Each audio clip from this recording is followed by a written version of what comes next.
Praise God. Magandang umaga po sa bawat isa. Nalilito pa ba sana tayo dito kayo?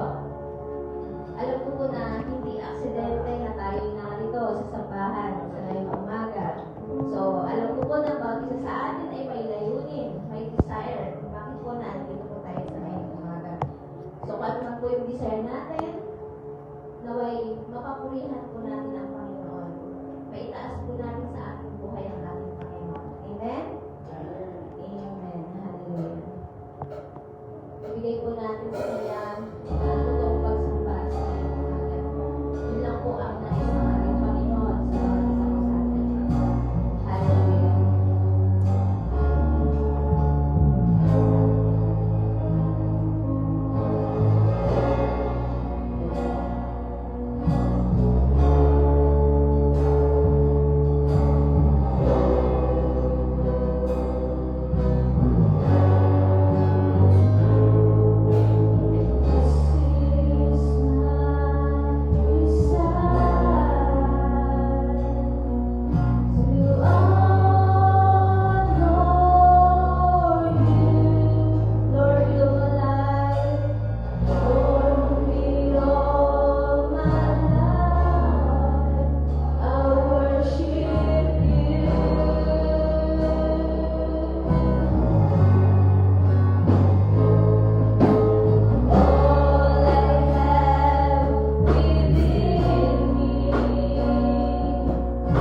Patawad namin sa mga nagkasala sa aming Panginoon. Upang sa aming pag-arap sa iyo, Panginoon, ay malinis ang aming mga puso at aming isip. At lahat, Panginoon, ang nagkakasala sa tunay, iyong pinapatawad. And Lord, sa umaga ito, sa aming pagpapatuloy, Panginoon, ang aming gawain para sa iyong kapunin. Lord, basbasan mo ang bawat isa, Panginoon, nakatayo dito sa harapan. Lahat kami, Panginoon, ay iyong kasi yan ang iyong banal na Espiritu ang aming ramdaman, Panginoon. Ang iyong pagkalinga sa bawat isa sa amin. Maging sa aming kapatiran, Panginoon. Kung sa online man, Panginoon, munas naman sila, Panginoon. Nawa, Panginoon, hawin mo, Panginoon, ang bawat isa sa kanila. Kanilang daraanan, Panginoon. Layo mo sila sa aming mga kapahamakan, Panginoon. Upang kami, Panginoon, ay magsumasama, magpapasalamat sa iyo sa umaga. Maging sa mga dalangin sa rin ng Panginoon. Gabayan mo si Panginoon, lutuan mo siya ng iyong banal na Espiritu upang ang mga sila na nadalangin mo, Panginoon.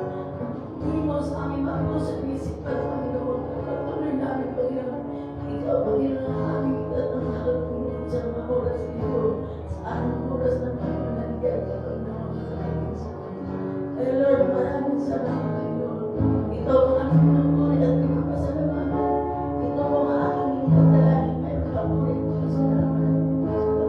Sa Praise God! Good morning! Good morning po sa bawat isa. Handa na po ba magpuri ang bawat isa sa ating Panginoon? Sumigaw ng Praise the Lord! Praise the Lord! Amen! Hallelujah! Sabi po sa Proverbs 18 verse 10, the name of the Lord is a strong tower. The righteous run to it and they are saved. So, lahat po ba tayo? Saved. So, kaya tayo natin sa umaga nito, dahil saved po tayo, ang Panginoon po ang ating sanggalan. So, sa ngayong umaga, dahil tayo ay saved, ibibigay po natin ang buong buhay po natin sa Kanya sa pamamagitan po ng pagpupuri po natin sa ating Panginoon. Amen? Amen. So, ipakita po natin tayo saved, tayo malakas. Gamitin po natin ang ating buong katawan sa pagpupuri sa ating Panginoon. Sumayaw po tayo, lumutad. At itaas po natin ang ating kamay sa pagpupuri sa ating Panginoon. Hallelujah. My love is the Lord.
puso, O God. Hallelujah.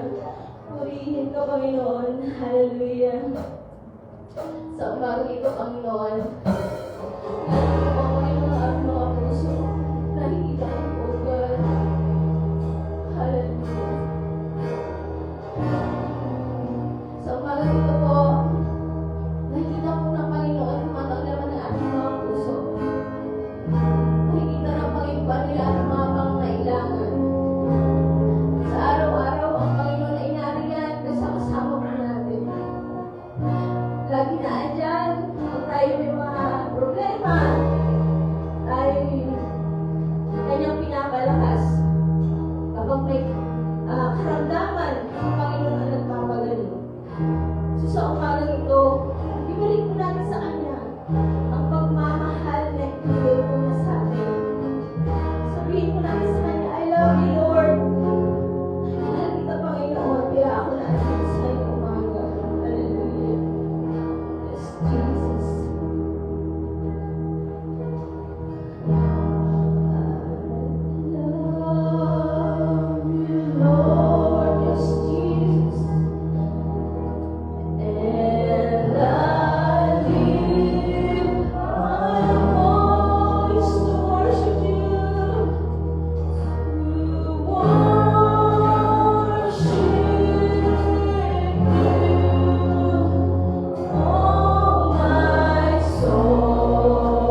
Hallelujah.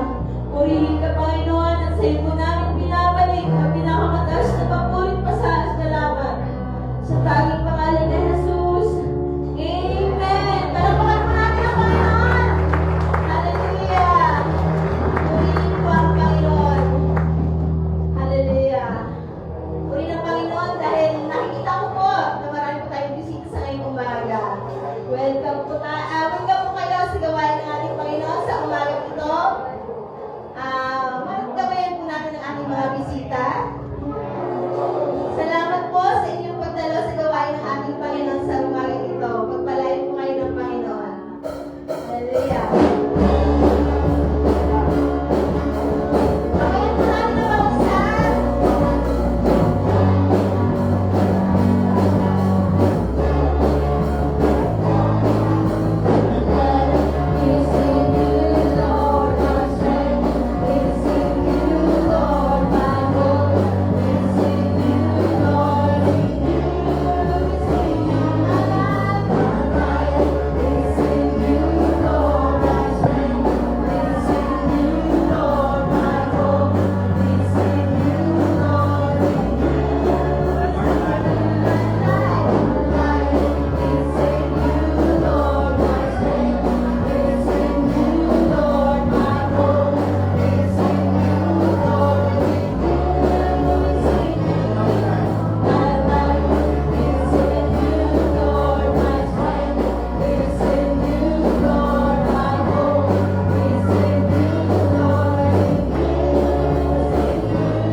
Good morning po sa bawat isang mali. Palakpakan po natin ang ating Panginoon. Masarap po makita na po mga simbahan at ang bawat isa ay nagagalak na umaawit ng papuri para sa Panginoon. So welcome po. Tayo po ay nasa third Sunday na po ng July. At tayo po ay nagsiselebrate po ng ating month-long anniversary. Ayan. So, for our third Sunday, nakakatuwa at tayo po ay may mga bisita na makakasama po sa umagang ito. May makasama po tayo sa online. Welcome po. At may makasama po tayong bisita ngayong umaga. Pwede ko po bang aniyahan? Pwede ko po ba request na lang na tumayo po ang ating mga bisita. Meron po tayong bisita from Bulacan. From Bulacan po, sila Brother Dudoy po. Sila po ay ang anak po ni Sister Mercy at Brother Woody. Sige po, pwede po tumayo. All the way from Bulacan. Welcome po. Welcome po. Thank you po.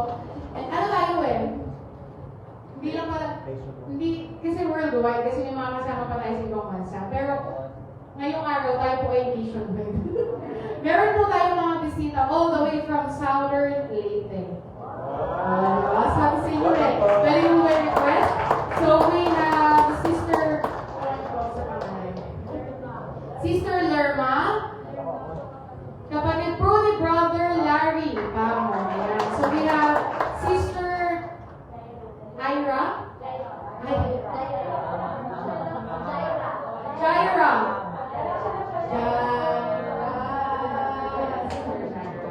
Then Brother Wilbert. Sila po ay ang mga anak po ng pastor.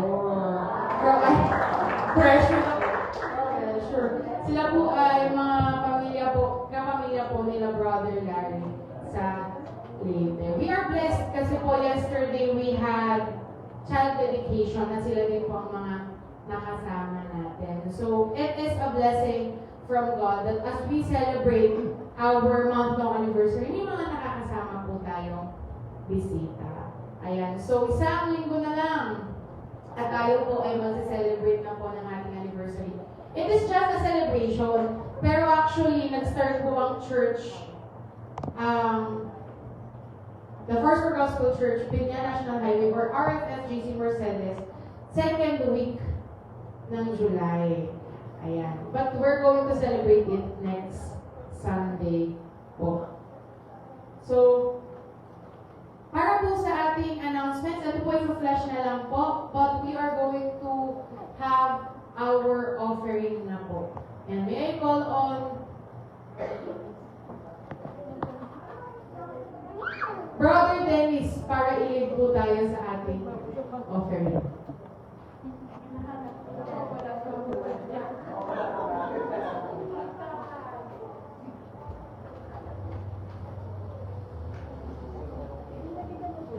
Isang mapagpalang umaga po sa bawat isa. Dumako po tayo sa isang itong mahalagang bahagi ng ating gawain. Ito po ang pagbibigay. Sabi po sa Malakay 3:10, dalhin ninyo ng buong buo ang inyong mga ikasampung bahagi sa tahanan ng Diyos upang matugunan ang pangangailangan sa aking tahanan. Subukin ninyo ako sa bagay na ito, kung hindi, buksan ko ang bintana ng langit at ibuho sa inyo ang masaganang pagpapala. Ang napakaganda po ng pangako ng Panginoon po sa atin na subukin daw po natin siya sa tapat nating pagbibigay para sa kanyang gawain at ibubuhos niya sa atin ang masaganang pagpapala. Kaya po ang verse na Malakay 3:10 po ay isa po sa susi upang tayo po ay pagpalain. Let us pray po. Hallelujah, Jesus. Panginoon, salamat po sa kabutihan mo, sa mga pagpapala po na pinagkakaloob mo sa iyo pong kabutihan sa amin. Salamat po dahil patuloy mo kaming binibigyan, Panginoon, ng mga pagpapala. Maging sa mga blessing po, Panginoon, ng iyong mga anak, kami po ay nagpapasalamat po sa trabaho na pinagkaloob mo. Alam ko po na i-bless mo po ito, Panginoon, at pagyaya mo rin. Maging sa mga anak mo, Panginoon, na walang trabaho, alam ko po na tutulungan mo sila na magkaroon ng trabaho upang makapagbigay din po sa iyo. At sa mga pagpapala, Panginoon, na malilikom po sa umagang ito, ay alam ko po na ito ay magagamit upang mapalago ang iyong gawain dito sa lupa. Sa iyo po ang mataas na papuri at pasasalamat sa pangalan ni Jesus. Amen.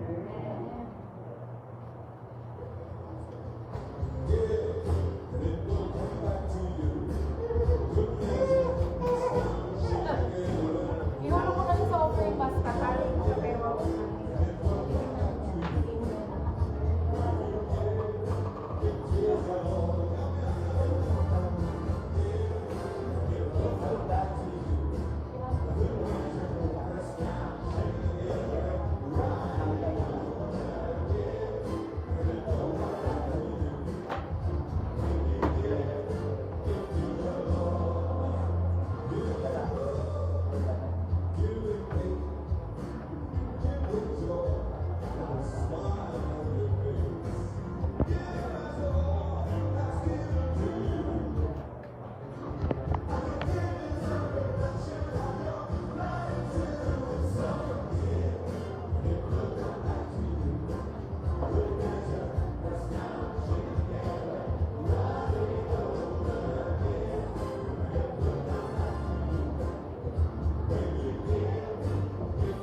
morning po ulit. Sa bawat isa. Huwag po kayo mananawa sa aking pagmumukha. Mga ilang minuto pa tayo magkakasama. Ayan, so, good morning po. At tayo po ay dadako na po sa pinakamahalagang part po ng ating program. Ito po ang pakikinig po ng salita ng Diyos. So, sabi ko nga po kanina, tayo po ay nasa third Sunday na po ng July. As we are celebrating the greater glory ng Panginoon. So, kung kayo po ay bago dito sa ating simbahan, ay maganda po na sa darating na linggo, mapakinggan niyo po ang history ng ating church. Hanggang may klipa. May klipa yan eh. 9 years. Ayan, 9 years ang tinatakbo ng ating journey dito po sa Binyan Highway. Greater glory. So, first Sunday po, pinag-aralan po natin ang greater love. So, pinag-aralan po natin kung saan po nagsimula ang pag-ibig. Lahat po ito ay nagsimula sa dakilang pag-ibig po ng Diyos. Hindi po tayo ang unang nagmahal sa Diyos, kundi siya po ang unang nagmahal sa atin. So, that's greater love. Second Sunday, greater faith. So, tinuruan po tayo kung paano po tayo magkakaroon ng pananampalataya sa Kanya. And today, ang aaralin po natin ay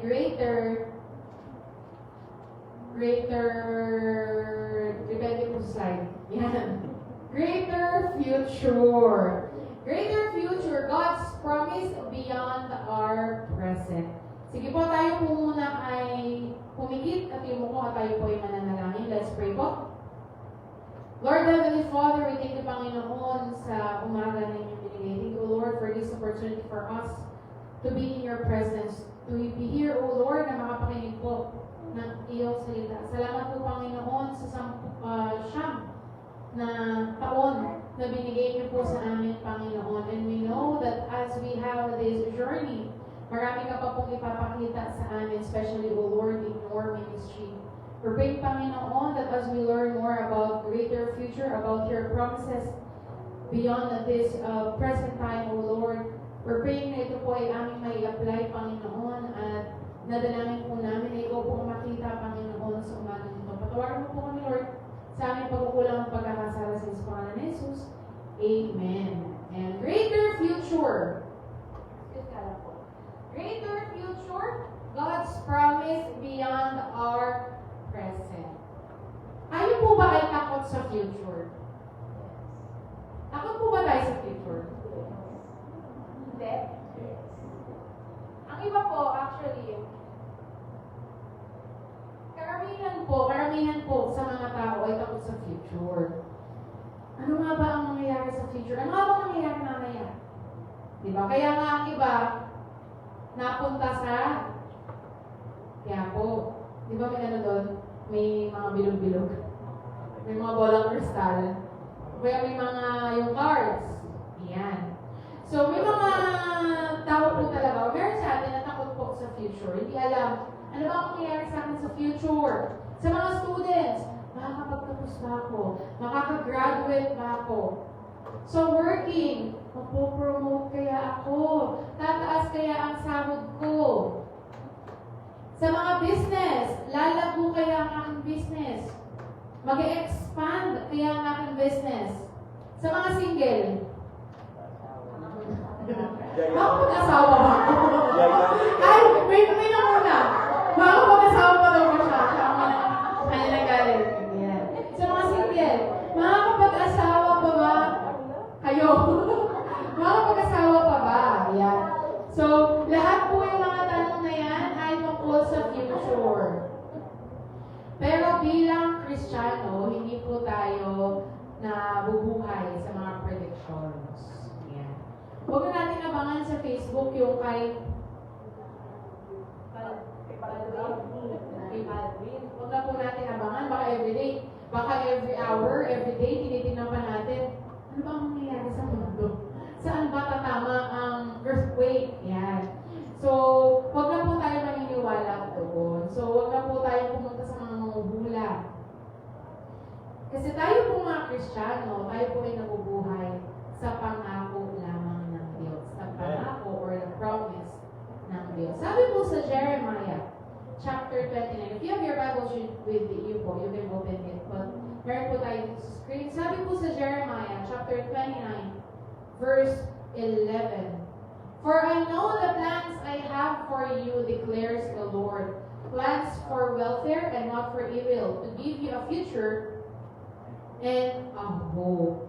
So when we are talking po about future or another chapter of our lives, this is the very common verse na ginagamit po. But the question is, bakit nga po ba sinabi ito ng Diyos? May pinagalingan po ito. Hindi po tayo pwedeng mag-stick lang ng, ito ay ibig sabihin ay para sa aking future.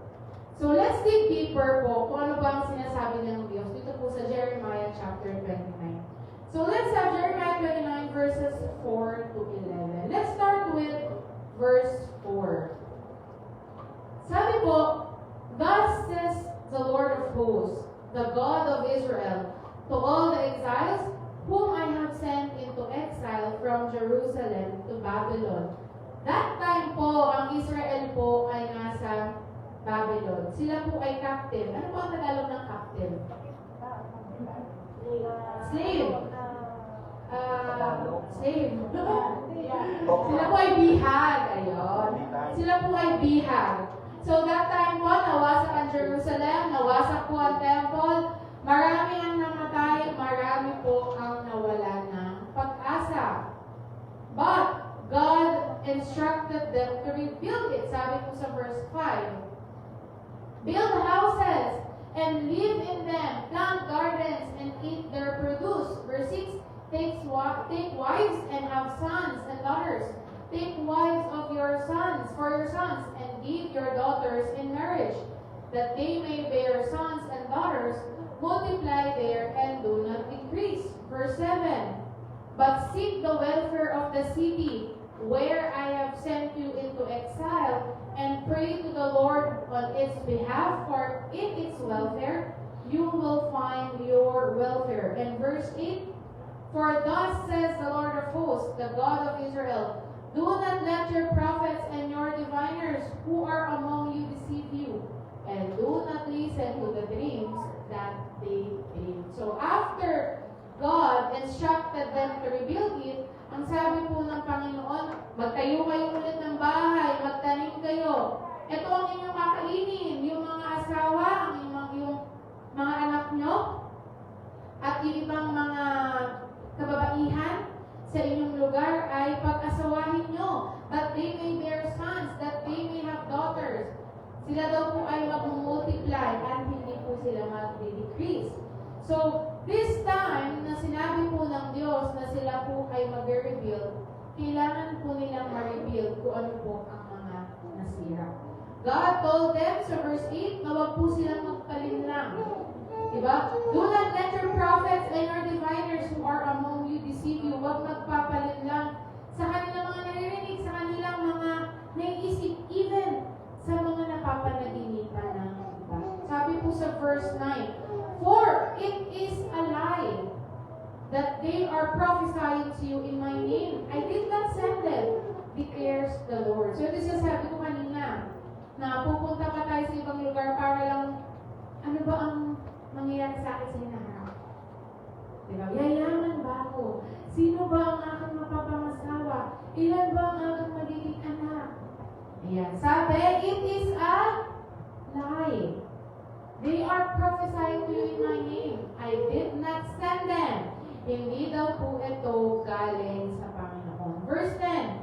For thus says the Lord, when 70 years are completed for Babylon, I will visit you and I will fulfill you my promise and bring you back to this place. So after rebuilding, or while they are rebuilding themselves, their place kung saan po sila magsistay, hindi po sinabi ng Lord, ay, sige, buuin niyo yan, sasakit lang naman kayo dyan. No.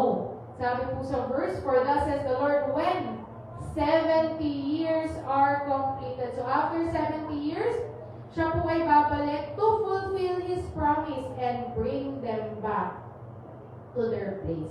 So maaaring may nagtatanong po dito na, Lord, bakit kahit naman mag-rebuild kami ng aming buhay, bakit kailangan pa Lord, binuo na nga namin eh. Bakit hindi na lang mo kami ibalik sa lugar namin? Doon na lang kami mag-rebuild. At least forever na kami doon. Sabi po sa verse 11, "For I know the plans I have for you, declares the Lord. Plans for welfare and not for evil, to give you a future and a hope." Ang Diyos po ay may magandang plano. Kahit hindi maganda po ang mga situations, mga nangyayari po sa ating buhay, hindi po ibig sabihin na hindi mo pa season ay masama na ang plano ng Panginoon sa iyo. Pag ang farmer po, di ba, mga farmer nagtatanim po sila. Hindi naman kinabukasan, yan po ay sisibol na. Ayan. So, pag sila po ay nagtanim, magsa-start po yun sa seed. Yun po ay ilalagay sa lupa. Ayan, ilalagay sa lupa. Tatakpan? Paano tawag doon? Ang hirap ng Tagalog eh. Diba, pag nagtanim, kasi hindi ako plantita eh. Pag nagtanim, ilalagay yung seed sa lupa, sa soil. Ayan. So, di ba, madilim po yun. Tahimik ang paglago po ng isang halaman. Sa ilalim po ng lupa, hindi natin alam kung ano mangyayari. Kala natin, pag chinek natin, hala, isang buwan na, bakit parang wala pang natubo, wala pang nasipon? Pero sa ilalim po ng lupang yon, nagsa-start po na unti-unti po na lumalago ang isang halaman, unti-unti nagkakaroon ng root, then unti-unti po siya sisibol. Ganun din po ang Diyos sa ating buhay. Hindi sasabihin natin, Lord, parang wala nang nangyayari sa buhay ko, tahimik eh. Lord, parang wala nang changes. Pero habang tahimik po ang ating buhay, maaaring may ginagawa po ang Diyos na hindi po natin nakikita. Baka malilan po dito tahimik ang buhay. Sino ba tahimik ang buhay? Tahimik ang buhay niya? Magulo ba ang buhay niyo? Ayan. May ilan po tahimik ang buhay. Parang masasabi natin, Lord, bakit parang walang breakthrough? Lord, bakit parang walang revival? Lord, bakit parang ito pa rin? Ayan. So, huwag po tayong mawala ng pag-asa. Hindi po ibig sabihin na wala po tayong nakikitang result, wala po nakikitang ibang tao na result, wala na pong ginagawa ang Diyos. Hindi po yun gano'n. And so, let's look at these 4 things. 4 things for our greater future. Let's have number 1. Number 1, greater future begins with God's promise. Ang greater future daw po ay nagsisimula sa pangako ng Diyos. Sabi po sa 2 Corinthians chapter 1 verse 20. 2 Corinthians chapter 1 verse 20. For no matter how many promises God has made, they are yes in Christ. And so through Him, the Amen is spoken by us to the glory of God. That's why when we are praying, diba? When we are declaring something, we say, Amen. Yes, Lord. Kasi we are claiming it. Sabi sa verse, for how many promises God has made, they are yes. Ito po ay oo na sa Panginoon. So our future begins sa pangako po ng Panginoon. Kahit napakadami po na pangako po ng Panginoon, ito po ay yes. Ito po ay mangyayari. Sabi po, doon sa verse na binasa natin kanina, Jeremiah 29:11, For I know the plans I have for you. Hindi po sinabi ng Diyos na I know your plans. Magkaiba po yun ha. Ang sabi po dun sa verse, For I know the plans I have for you. Hindi po ang sabi ng Diyos, For I know your plans. Malaki pong difference yun. Tayo po kasi minsan, pabago-bago po ang ating plano. Nagbabago po tayo ng decision. Nagkakamali. Pero ang Diyos po, kahit kailan po, hindi po nagbago ang kanyang isip. Imagine niyo po, no? Imagine niyo nung panahon po ni Noah, pina-build niya ang ark. Biglang nagbago ang isip ng Panginoon. Ay, hindi na pala ako magpapabaha. Okay na yan. Display na lang yan. Ano na kaya nangyari sa mundo? Diba po? So, ang Panginoon po ay hindi nagbabago ang kanyang isip. Hindi po siya nagbabago ng kanyang desisyon. Hindi po siya napapaisip, ano ang aking sunod na gagawin? Or kung ano ang sunod niyang gagawin. May plano na po siya. At ang plano po niya ay para po sa ating ikakabuti. It doesn't mean po na magiging madali ang lahat. It doesn't mean na magiging smooth ang lahat. Hindi po ibig sabihin na wala ng problema. Hindi po ibig sabihin na wala ng challenges. Ang ibig sabihin po, may layunin, may purpose po ang bawat mangyayari.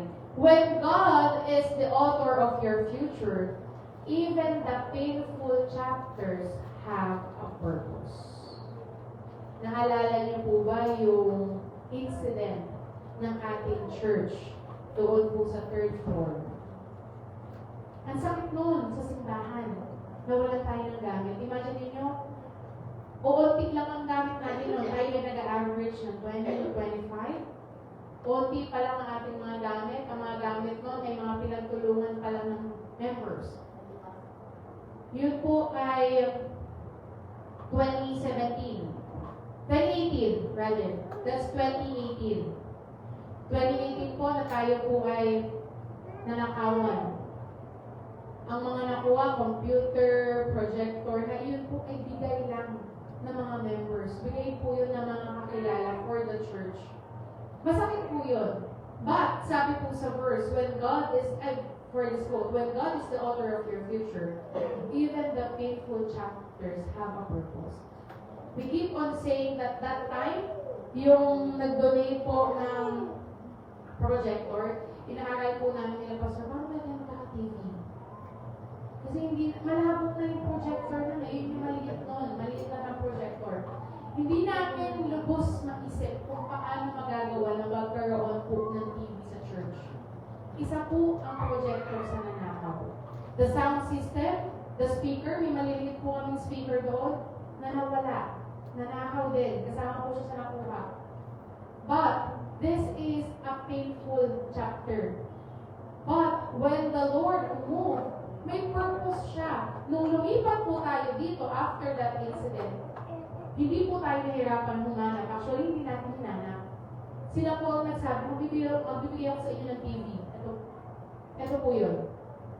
Ito po yung binigay na TV na hindi namin alam, paano magkakaroon ng TV in church? Yun pala, kailangan lang manakaw yung projector para magkaroon ng TV. Paano tayo magkakaroon ng speaker? Yung maliliit na speaker na pinagdugtong-dugtong lang at mga nag-donate ang meron. After that incident, may speakers po tayo. Kaya, ito pati nasa likod. So, alam niyo po yun, even the painful chapter, may purpose po yun. Yun po yung sinabi namin nung nakaraan sa church natin sa UP. Yeah, so, masakit po siya pag inisip natin, pero may dahilan po pala ang Panginoon.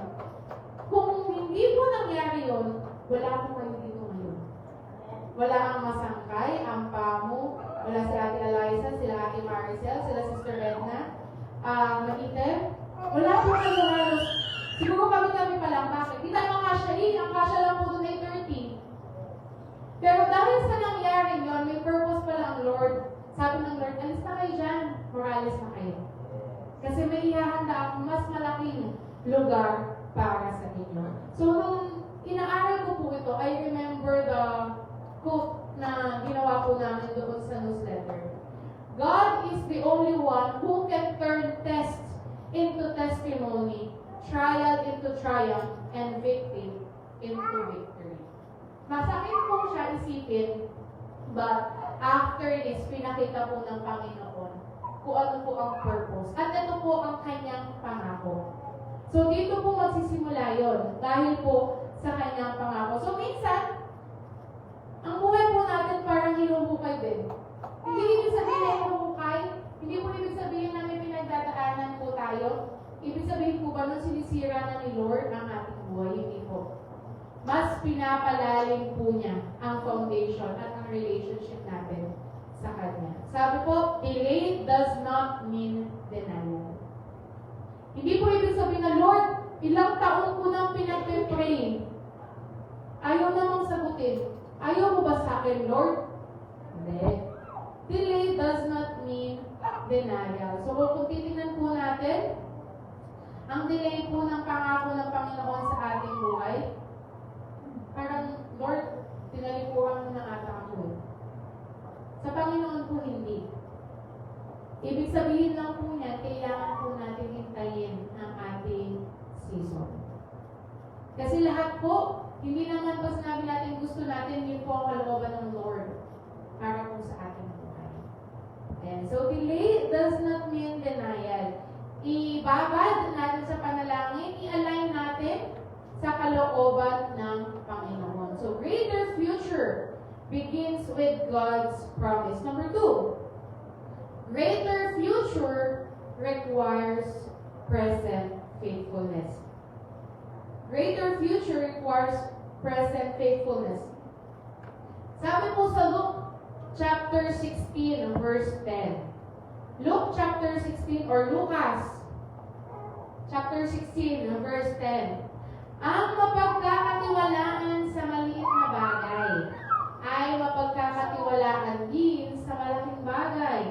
Ang mandaraya sa maliit na bagay ay mandaraya din sa malaking bagay. So, greater future requires present faithfulness. Napakarami pong gustong magkaroon ng malaking ministry.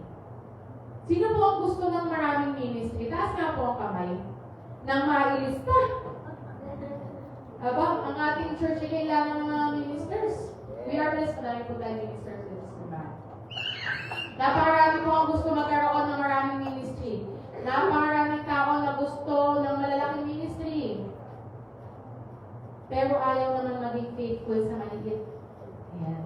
Bakit hindi muna natin simulan sa maliit? Bago po tayo maghangad ng malaki. Gusto sumali sa ministry? Pero ayaw naman mag-church consistently. Gusto naghihintay ng blessing ni Lord financially? Pero kahit kailan hindi nagbigay ng offering. Lord, bigyan mo po ako ng trabaho. Pero nung may work ka, hindi ka man lang nakapagbigay kahit na piso sa offering. Wait tayo ng wait. Lord, gusto kong tumayo sa unahan. Gusto kong magpagamit sa'yo. Eh, hindi ka naman nagpe-pray. Paano po tayo pagkakatiwalaan ng Panginoon ng malaking bagay kung sa maliit na hindi po na tayo pagkakatiwalaan? So, work, gusto mo promote. Gusto mo increase. Pero laging late. Sa school, gusto maka-honor. Gusto maka-graduate. Pero hindi naman nagpapasa ng assignment, ng project. Puro cellphone. Yan. Actually, ang principle po ng Panginoon ay simple lang. Faithfulness before fruitfulness. Bago po tayo maging fruitful, kailangan tayo po muna ay faithful. Yan. Hindi blessing muna. Dapat character muna. Hindi promotion muna, kundi preparation po muna. We are all familiar with the story of David. Si David, bago po siya naging hari, ano po ang kanyang trabaho? Ano po ang kanyang ginagawa? Si David po ay shepherd boy. Siya po ay shepherd. Wala siyang audience. Walang pumapalakpak sa kanya. Wala siyang 50 million followers. Hindi po siya namimigay ng iPhone. Yan. Wala po siyang live stream. Wala po siyang mga followers or mga likers. Wala po siyang ganon. Pero faithful po siya. Pinoprotektahan po niya ang mga tupa.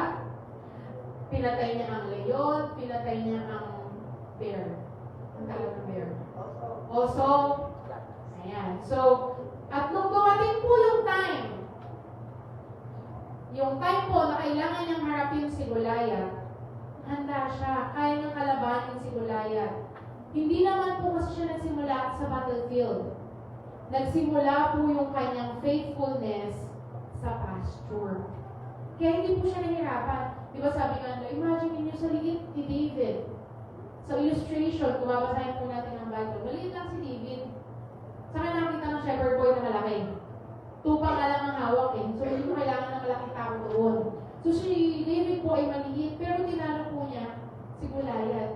Hindi dahil sa kakayanan niya. Pero dahil faithful siya at nagtiwala po siya sa Panginoon. People see the platform. God sees the preparation. Kailangan po, ito binanggit ko po kahapon kung sa bago po kami mag-practice. Be an audience of one. Ang nakikita ng tao, platform, ang daming tao, hindi naman po nakatingin ng Diyos doon eh. Ang nakatingin po ang Diyos sa preparation, ang puso natin. Gano'n ka ba ka-faithful? Bakit ka ba tumatayo? Ano bang purpose mo? Bakit ka maglilingkod? Bakit mo sinurrender ang life mo?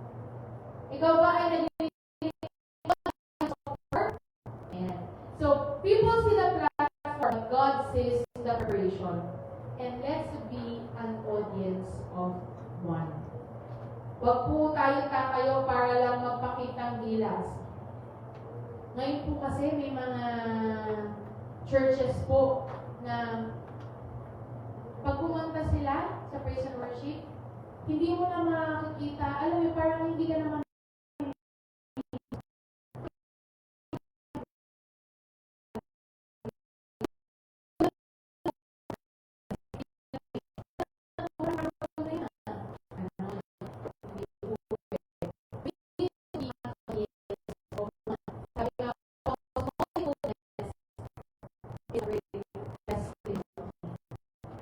Huwag natin maliitin ang mga bagay na kala natin o hindi naman nakikita ng iba. Kung faithful ka sa panalangin, faithful ka sa Bible reading, faithful ka in attending the church, in giving your tithes and an offering, in serving the Lord, yung maliliit na bagay na yan, that will be a big testimony in the future. Sabi nga namin yung mga maliliit na bagay na kinocontribute niyo po sa church. Like for example, maliit lang naman yan, pastor, yung pagbibigay ko ng, pagkukumit ko ng drums, pagkukumit ko ng instruments, maliit na bagay lang yan. Yung maliliit na bagay na po yan, kala natin maliit lang, but hindi po yan maliit. Yan po ay magiging malaking testimony in the future. Small faithfulness is great testimony. So, tingnan po natin, tayo po ba ay faithful in our present? We are aiming for greater future here in our church. We want a greater future. But the question is, are we faithful in the present? Tayo po ba ay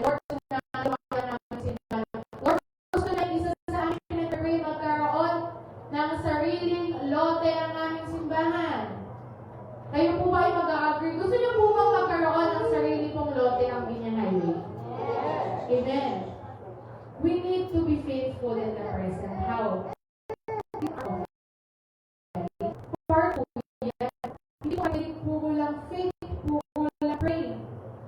Faith without work is dead. So if we are going to be faithful in giving our tithes and giving our offering, this faithfulness na ating po ginagawa ngayon will have an effect for our future. So, greater future requires present faithfulness. Number 3, greater future sometimes requires leaving the past. If we are looking forward, if we are aiming to have a greater future, we need to leave the past.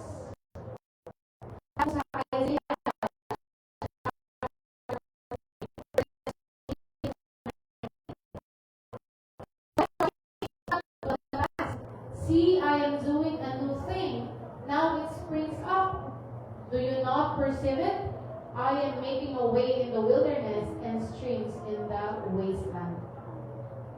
Ang nagsasalita po dito ay the God of Israel, our God. Naalala po nila, the people, naalala nila yung miracle na ginawa po ng Panginoon sa Red Sea. Naalala nila ang manna, naalala nila ang pillar of clouds, pillar of fire. Lahat po yun magaganda. But, sabi po ng verse, forget the former things, do not dwell on the past. Huwag kayong mamuhay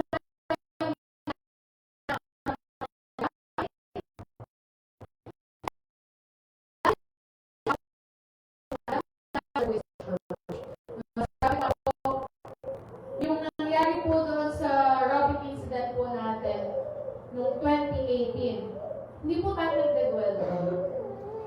binibigay, kinikwento po natin siya. Yan po ay tinitingnan natin kung paano po siya naging testimony. Pero hindi po tayo nagdadwell doon. Kasi mas nagdadwell po tayo kung ano po yung nasa future. Nakaalala pa natin sa atin sa church, bakit parang wala ng revival? Kailan ba napuno ang church? Kailan ba nakapag-minister ang lahat? Wala pong problema doon kung alalahanin po natin. Wala pong magiging problema doon kung nagkakaroon po tayo sometimes ng testimony about it. Pero ang mali po doon, kung hanggang ngayon, yun pa po ang ating pinapamuhay. Sabi po sa ating verse, sa Hebrews chapter 13 verse 8, Jesus Christ is the same yesterday, today, and forever. Ang Diyos po ay hindi lamang Diyos ng kahapon. Hindi naman po yan tapos Jesus Christ is the same yesterday. Hindi po eh, tinuloy yan. Jesus Christ is the same yesterday, today, ngayon, at forever. Siya rin po ang Diyos na ngayon at na bukas. So, greater future sometimes requires leaving the past. Don't carry yesterday in the future. God is preparing. God is preparing us for a greater future, and we don't need to carry the things na hindi po naging maganda sa ating buhay. So, kapag iniwan po natin ang nakaraan, mas magiging malinaw po ang direksyon ng Diyos para po sa ating kinabukasan. So, ang ating future po ay hindi lamang po hindi lang po siya tungkol sa pagbabago po ng mga situation po sa ating buhay. Kundi, ito din po ang pagsunod po sa Panginoon. It will be hard for us na tanggapin po ang preparation po ng Panginoon in the future kung hanggang ngayon nag-hold back pa po tayo sa past.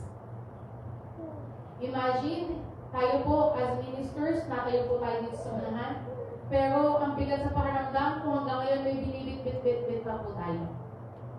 Ang hirap tumayo nun, baka lahat na lang ng kanta iniyakan po natin. Kahit praise song, iniyakan mo na. Bakit? Maybe quickly.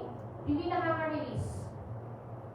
If we really want to have a greater, a brighter future, let's leave the past. Huwag po natin hayaan na itong past na po ito ang magiging hindrance para po dun sa future na pine-prepare po ng Panginoon sa atin. So, greater future sometimes requires leaving the past. And number 4, last, greater future is found in following Christ. Greater future is found in following Christ. Sabi po sa John chapter 10, verse 10, the thief comes only to steal and kill and destroy. I came that they may have life and have it abundantly. So pag sinabi po or pag narinig natin yung word na abundant or abundant life, mostly ang naiisip po natin material na mga blessing po na binibigay po sa atin ng Panginoon. Pero iba po ang gustong ibahagi po ng Panginoon sa atin. When we have this abundant life, ibig sabihin po ito may purpose po ang Panginoon. May peace, may kapayapaan, may pag-asa, at mas malalim pa ang relasyon sa Panginoon. So, hindi po nangako ang Panginoon ng buhay or abundant life na wala pong problema. Ang boring siguro ng buhay, ano? Kung walang problema. Dapat balance lang. So, hindi ibig sabihin na nangako po ang Panginoon ng buhay, hindi ibig sabihin na ng problema. Nangako po siya ng buhay na meron pong presensya niya. Kaya po ang greater future, hindi lang po ito tungkol sa better circumstances. It is all about walking daily in Christ. Si Peter, kilala niyo po si Peter? Kilala niyo po ba si Peter? Hindi po yung tagal sa kanto niyo. Si Peter sa Bible, siya po yung ano po ang significant na ginawa po ni Peter? Siya po yung kasama po ni Jesus sa cross. Siya ba yun? Naku, magbasa ha. Mag-review ng New Testament. Siya daw pong naghati ng Red Sea. Napunta sa Old Testament. Si Peter po, siya po ang, anong Tagalog nun? Tinapay. Ano yung term? Siya daw po yung nag-ano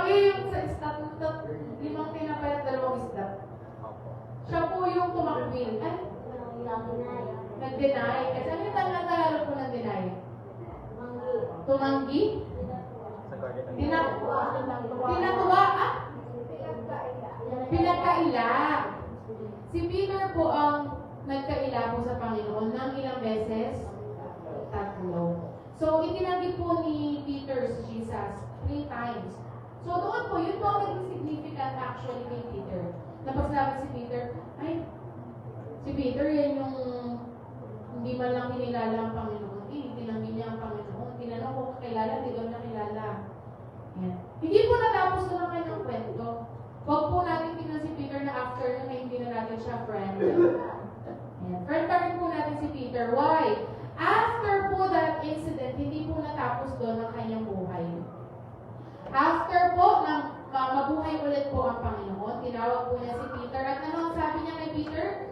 Peter, feed my sheep. So imagine niyo po, kung yung failure po ni Peter, doon po natapos ang kanyang buhay, wala na pong restoration, walang evangelism. The day of Pentecost, si Peter po ang isa sa mga nangaral. Siya po ang nakapag-witness, siya po ang nakapag-evangelize in thousands of people. So kung tinapos lang po natin ang kwento ni Peter, failure is never the end of your story. Kapag si Jesus po ang humawak po ng ating buhay, yung failure po ay hindi magiging last chapter or it will not be the conclusion of our story. Sabi nga pag nagta-travel nga po kami, nagamit kami ng Google Maps. Nagamit pa rin naman po kami ng Google Maps pag kami po ay nabiyahe. So pag nagkakamali ng liko, ang sinasabi po ng maps, hindi naman sinabi ng maps, di ba, nakatapusan mo na. Hindi naman sinabi ng maps na tapos ka na, hindi ka na makakarating sa patutunguhan mo. Hindi naman eh. Ang sinasabi po ng maps, di ba, reroute. Di ba, mag-reroute po yan. Ganon din po ang ating Panginoon. So kapag nagsisi po tayo, at bumalik po tayo sa Kanya, God will guide us. Gagabayan po tayo. Hindi po sinabi, nag-backslide ako, Lord, hindi na ako babalik, nahihiya na ako. No, don't do that. Bumalik po tayo sa Panginoon. And He will guide us. Hindi po tinatapon ng Panginoon ng mga bumabalik sa Kanya. Hindi po nagiging less ang tingin po ng Panginoon sa mga taong bumabalik po sa Kanya. God's will is the safest place for our future. If we are aiming to have a greater future, doon po tayo sa kalooban po ng Panginoon. And it is to follow Him. Mahirap man pong sumunod, yes. Party po yan. Part yan na mahirap pong sumunod. But it will be our safest place for our future. So, tayo po pinag-aaralan po natin ng greater future. At ito po ang pinaghahandaan po actually ng mga tao. So, habang tinitingnan po natin ang ating buhay, even the journey of our church, makikita po natin kung gaano po katapat po ang Panginoon. 9 years ago, nagsimula po ang ating gawain. Ito po ay nagsimula lamang sa bahay. Nag-move out po tayo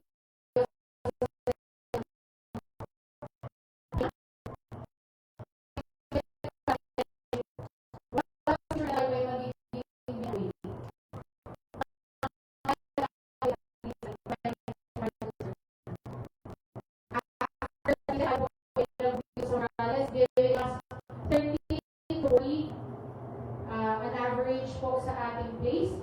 And for this year, the Lord gave us a place na pagpapilog po yan.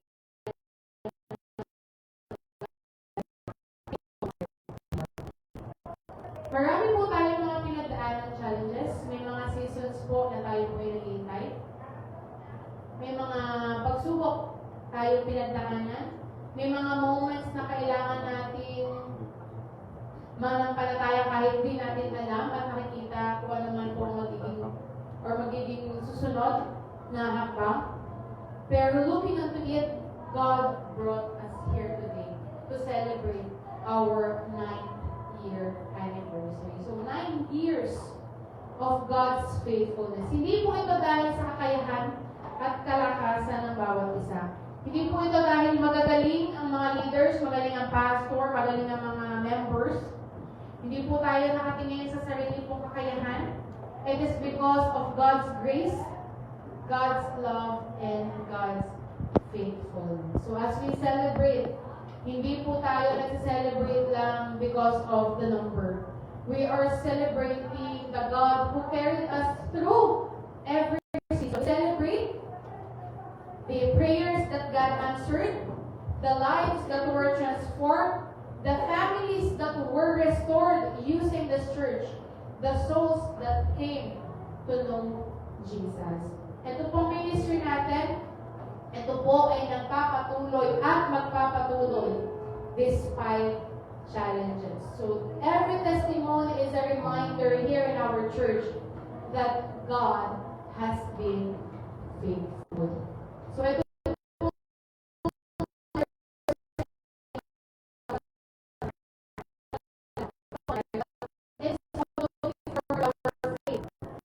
hindi tayo para sabihin na tapos na ang pinakamagandang panahon natin dito sa ating simbahan, kundi mas marami pa pong gagawin ng Panginoon. God was faithful in the past, and He is the same God who is preparing for our greater future. So God gives us a greater future, hindi lang po para sa ating comfort, but this is for His greater glory. Hindi lang tayo pala para po tayo ay maging blessed. Pinagpapala po tayo upang maging pagpapala. Hindi lang sa mga kapatiran natin, even sa pamilya natin, even kung saan po tayo nilagay po ng Panginoon. Hindi lang po tayo tinawag upang mag-enjoy ng blessings. Tinatawag po tayo upang maging instrument po ng Panginoon ng kanyang kaharian. So we have greater love dahil ang Diyos po ang unang umibig sa atin. Greater faith dahil natutunan natin magtiwala sa Kanya sa bawat season.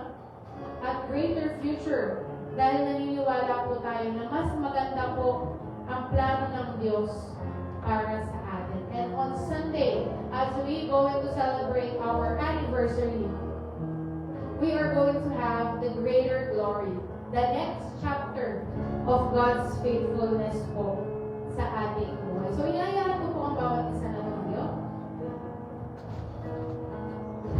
Let us remember how good our God is. Ang ating Panginoon po ay naging mabuti sa atin. Sa siyam na taon,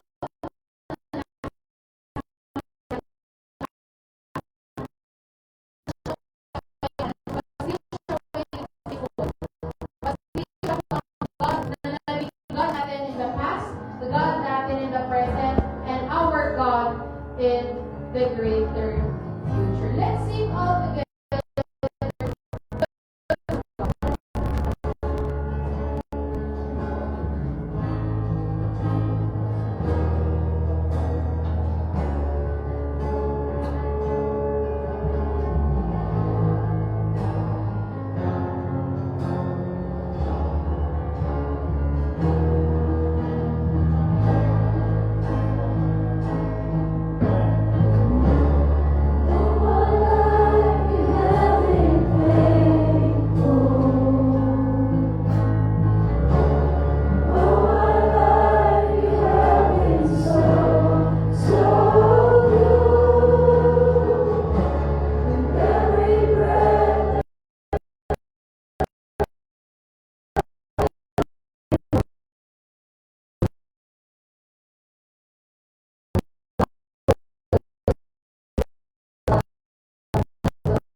Gospel Church, Binyan National Highway.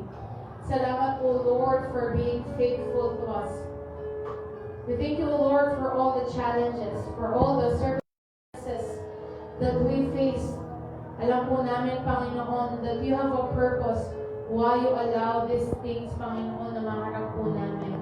We thank you, Lord, for not leaving us sa mga chapter na ito pong pinagdaanan namin. And we thank you, Lord, for being faithful sa aming buhay, Panginoon. Thank you that as we celebrate this 9 years of our church, we are looking for more, greater glory para po sa aming simbahan, Panginoon. We know, O Lord, that you are the God who's the same yesterday, today, and forever, Panginoon. Thank you, O Lord, for being faithful to our church. Thank you, O Lord, for being faithful to each individual, O Lord, in our church. Salamat, Panginoon, na ikaw po patuloy nagpapakita ng mga biyaya mo sa bawat isa. Thank you, O Lord, for the greater love, for the greater faith, and we are looking forward for the greater future that you are preparing for us, O Lord. Salamat po sa hindi mo po pagbitaw sa aming Panginoon, at mas lalo mo pa pong ipakita, Panginoon, ang iyong plano sa aming buhay at sa aming simbahan, Panginoon. Thank you, and we are all giving this praises to you, O Lord. In Jesus' name I pray. Amen. Amen.